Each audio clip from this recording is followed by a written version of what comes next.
Well, our next question is a great question from me. Somebody fed back the question that I asked the panelists in our session. How do you identify people not yet willing to share versus people not willing to change? Great question, I think.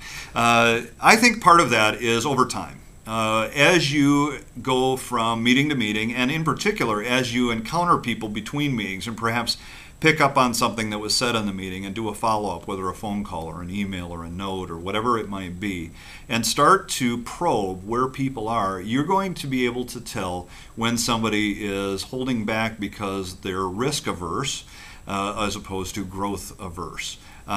It will take you some time, but that's where a leader just has to probe a bit, and over time you'll start to identify who's sitting in what category. It may not be completely clean, because we're not that simple, but if you can have those couple of categories in mind and really try to discern where it's just risk around sharing, but willing to grow if they can get there, versus just averse to growth, that will be helpful. Now, what you do with that is very significant. For the person who is risk averse to sharing, you help create safety for them.